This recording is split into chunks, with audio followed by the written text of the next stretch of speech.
All right. Good morning, everyone. It is May 15th. So we're halfway through the second quarter.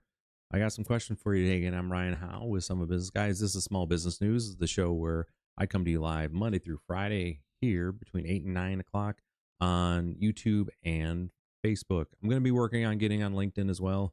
I've got some technical stuff I got to work through, but we'll get there. We'll get there as well, even if I have to do it on a separate piece. So with that, we're halfway through the second quarter. What's that mean? You should be looking, as a small business owner, you should be looking at where your revenue's at compared to your forecast. You did have a forecast, correct? And same thing with budget. How about your expenses? Where are they at compared to your forecast and budget? This is the time where you take the information you have, basically make some predictions about the rest of this quarter, and then use that information to make sure that you're moving well into the second half of the year. So if you haven't done that, please do. You will definitely appreciate the fact if you take the time to do that.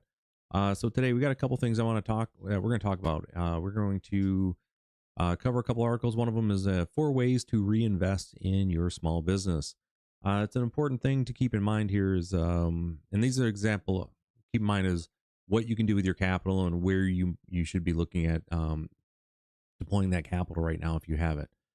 This is an example of one of the types of articles that I send to my clients every single day, and this is what we do on this show. I share some of the articles that I share with my clients every single day. And this article in particular, when we get to it, you'll see is just meant to be more of a primer to get them thinking about, hey, this might be something you might want to consider. Let's do some math, make some decisions, and see what we want to do. And the next article we're going to cover about, which is where the title is from, we're going to get into what types of small businesses are thriving where. Their USA Today did a great job basically putting together some data. They got a great data set out there. We're going to go and review it. As always, links to all of the articles that we will be discussing in today's show are listed in the description. With that, let's hop into our first one here. And again, this is from the Philly Voice by Jeremy Shackelford. We got 4 ways to reinvest in your small business future. The past few years have certainly thrown quite a few challenges at small businesses, with many reimagining and reinventing their business. While tough economic conditions can certainly impact profits and cash flow. 1 second here. There we go. And cash flow. Many of the most successful businesses lean in, embrace change, and adapt to market conditions to strengthen their businesses for the future. All successful businesses lean in, embrace change, and adapt to market conditions. And but you want to make sure it's something you're actively doing. Real estate is something when I talk to my clients about, there may be an opportunity for you to basically either purchase, the property you're current in, or if, where you're at, renting may work best for you because, again, you may not be tied into a geographic location. You can work from wherever.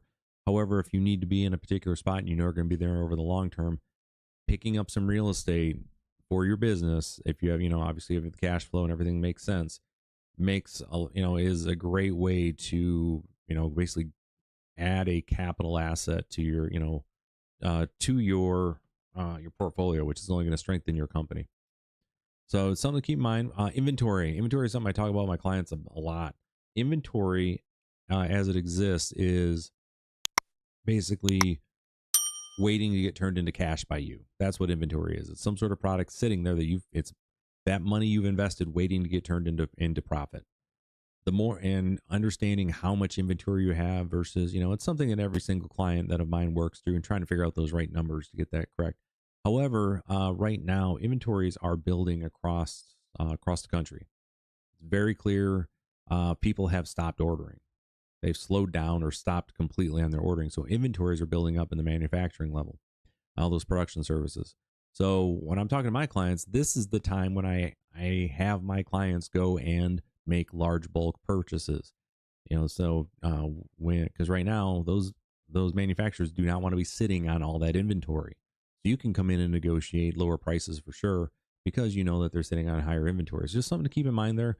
So that way when demand spike hits, i.e. when everything starts picking up again and people feel compelled to purchase, they're going to start spending money again, which is then going to raise prices up. So, just like with anything here, we're currently in a bit of a manufacturing, I want to say commodities, a commodity super cycle for the most part. Copper, everything across the board has been going up. Obviously, you've seen gold and silver. But nickel, all base metals, a lot of materials, they've all just been skyrocketing because Europe's coming out of a recession. Asia, they've just got a demand cycle. It's been depressed for so long. It's finally starting to pop a bit. So just keep that in mind. But right now, as far as within the United States, a lot of manufacturers are sitting on inventory. So there's opportunities there.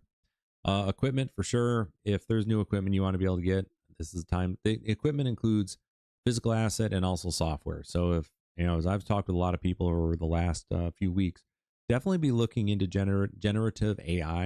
I have a video on it that you can go take a look at. It's basically AI loves customer service.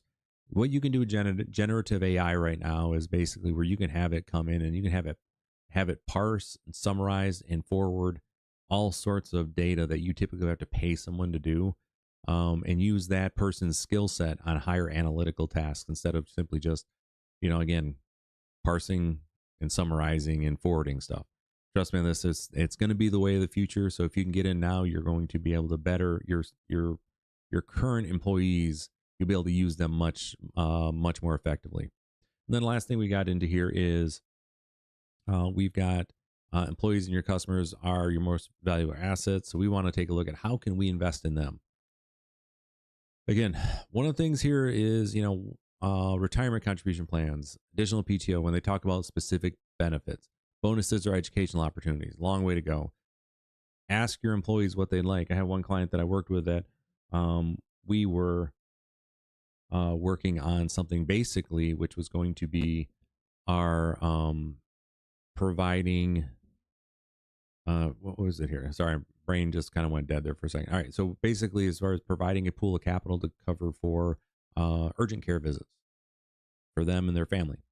That's one of the bigger pieces there is like, hey, I be able to get the kids there. They can't get into the regular doctor. They don't want to go to the ER because of the costs there. But we can get them into urgent care and then provide, for, I think it was 4 visits a year, which they would cover the, basically the upfront cost on that. So it was simple and it was very well received. So just, those are some examples of things I just, when I put this out in front of my clients, it's meant to be, hey, just take a look and think about these things. I think you will definitely appreciate it. All right, so let's go to the next one, our next article here, which is going to be from USA Today. What types of small businesses thrive in each state? They've got this great breakdown here. So what they did as an example is the team here in USA Today, they went through the U.S. Census Bureau's County Business Patterns Program, looking at the number of small businesses in various industries, from renewable energies to retail. All businesses have under 50 employees, and we examined the growth of these industries between 2016 and 2021 to find out which small business types are growing fastest and where. So the key findings. During this time frame, it makes sense. Renewable energy industries were the fastest growing between 2016 and 2021. Of course, they were. There was a ton of federal money poured into renewable energy during this time. Tons of it. And number of businesses in solar power generation grew by 203%. That is not an insignificant amount. More real estate agencies opened than businesses in any other industry. So almost 48,000 new establishments opened between 2016 and 2021, representing an increase in 43.4%. A lot of real estate industries. Idaho saw the biggest increase in the number of small businesses across all sectors, and we'll take a look at the maps. They have these great little heat maps set up. We'll go look in a second. More new businesses open in California and any other state, and I imagine that's going to continue to be that's currently was not for the last 2 years was not the case. I imagine California is going to pick back up again, though. It was Florida and Texas. It was Texas, Florida, then California, and then for the last year. So, again, that's just due with the number of people moving into Florida and Texas. It's just been a bunch. Lastly, more new businesses opened in Los Angeles, Long Beach, Anaheim, California than any other area. Again, that's just a mass of people there and massive opportunity. But Boise City, Ohio saw the biggest overall growth with 26.5% new businesses opening. So that area is highly competitive at the current moment. So something to keep in mind. So here's the top 10 small business establishments growth by industry. So solar power was basically number one. Wind power was the second. Psychiatric and substance abuse hospitals dealing with the opioid crisis. That makes sense. Then food trucks and carts, casinos, casino hotels. We got more hospitals, insurance, pension fund, investment portfolio, alternative waste management, and then breweries. And anybody that's been in Portland, Maine since 2016 knows all too well that you can throw a stick and hit about 10 breweries in that area. Lots of breweries going out here. Then the cities and states where they can show where they're thriving at. Again, it's Boise, Idaho, Provo, Utah, Austin, Round Rock, Greeley, Colorado, Crestview, and then we got Florida, Washington, Utah, Florida again, and then Riverside, San Bernardino, California. So let's get like some of these. We'll look at a few of these heat maps here, just to give a quick review on them so you can take a look. States where small businesses are thriving, you can see out west and then down south. There's been a little bit of pickup here in Maine in the Northeast here, but mainly it's out here. You're just seeing the growth. And a lot of this is, just growth from what they currently had. So keep that in mind. There's always already a bunch of businesses like in the Northeast. So any growth there, is significant. Out here, due to the number of people moving in, you can just tell there's a lot more folks that are coming in. Cities and states where small business, and this is entertainment businesses, right? Again, this is where the population centers are moving into down here.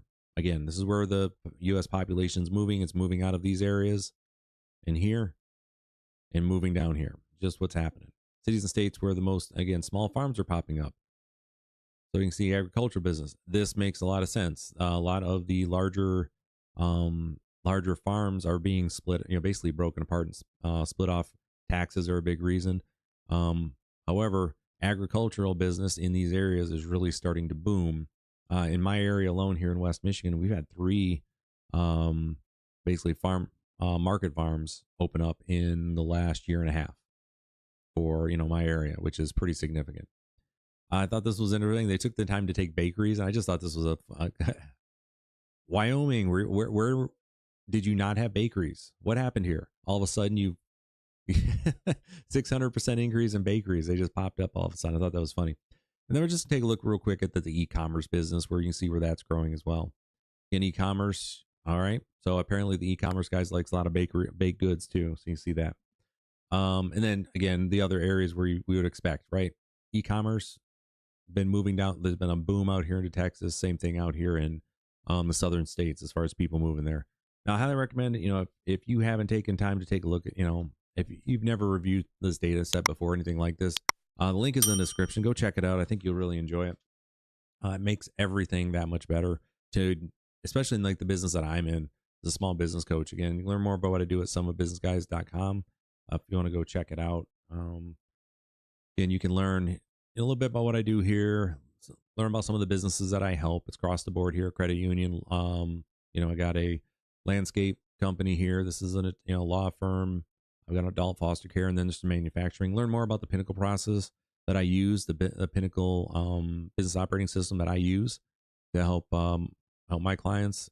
Yeah, learn a little bit more about me. Go check that out. But anyways, for me, this is beneficial because I like to know what the markets look like for my clients. It's very helpful, and I like to get this information in front of them so they can have an idea of, hey, we are in the, let's say we are in a bakery business, right? And all of a sudden we're seeing a 600% increase in bakeries in Wyoming, right? We're in there. Oh crap, we just got competition. That's kind of the idea. I want to make sure people are, basically see exactly what it looks like for them, just so they're aware. And I know they know that, but it does help. But also in my business, helps me have a better idea of where my potential clients are at as a business coach. So with that, we covered 4 ways to reinvest in your small business. Again, an example of an article that I sent out to my clients to help maybe help them think about something they may be able to work in their business. And then we just took a look at that USA Today article about where the business growth is around the country. So with that, again, just a reminder, all the links to all the articles we talked about today are in the subscription. If you want to learn more about what I can do to help you with your small business, go to summitbusinessguys.com. Again, we are here every single day, Monday through Friday, between 8 and 9 o'clock, depends on client business. And also, like, again, today was technical issues. And so if you like that, hopefully I've earned your subscription today. Please, obviously give me a like, a follow. Make sure you hit the notification bell so that way you will know exactly when I'm going live. You can hop on here and we can chat a little bit. So with that,